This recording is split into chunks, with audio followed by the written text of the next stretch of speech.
You're not weak. You're not lazy. Your brain is just doing its job, and its job is to keep you comfortable. That's why every time you try to start something hard, study, work out, create, your brain resists. It's not because you're broken, it's because you're human.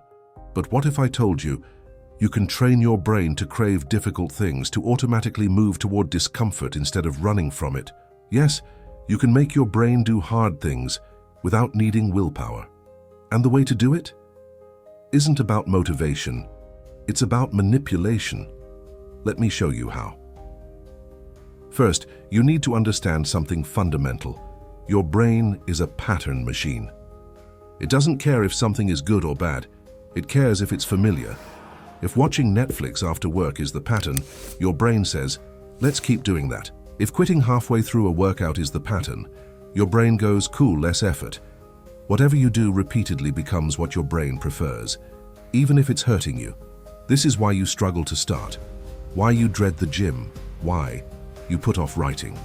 Because your brain has learned, hard of danger, easy, kind to safe. But here's the twist. You can reverse that. You can teach your brain, hard, havish, reward. How? Through something called neuroassociative conditioning. Every time you do something hard, you must pair it immediately with a sense of reward. Finished 5 minutes of writing? Smile. Say out loud, that's progress. Did 5 push-ups? Pump your fist. Play a victory sound. Felt resistance and still acted?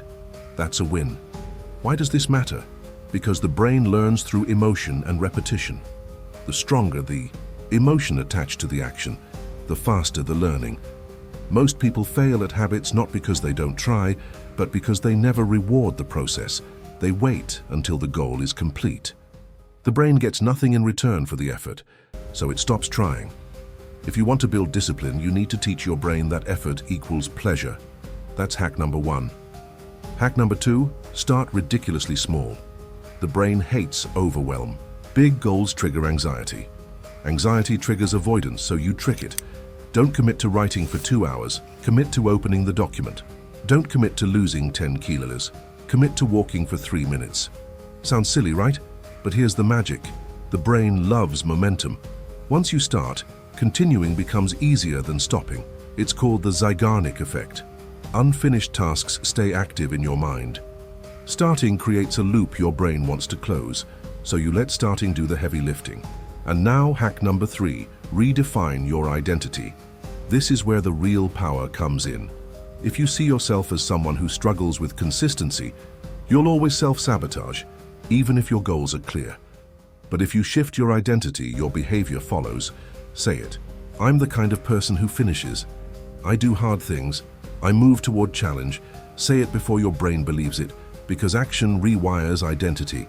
Every time you do something hard, you're voting for the kind of person you want to be. And here's the kicker. You only need a few votes to win the election. Most people think you need to grind for months to change. You don't.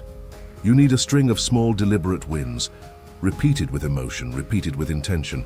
That's how you go from I can't to this is just what I do. Your brain doesn't care about your excuses. It cares about your patterns. So build the right ones, stack them, reinforce them, reward them. Soon, doing the hard thing won't feel hard. It will feel normal, automatic, expected, because your brain is programmable, and you're the programmer. So let me ask you, what's one hard thing you've been avoiding? Do it now, just a piece, just a start. Then tell your brain, that's who I am. Comment below. I do hard things. Make it real, make it public, and if this video gave you a mental shift, hit that subscribe button, because the next one will take your brain even deeper. You don't need more motivation. You need better wiring. Let's reprogram it together.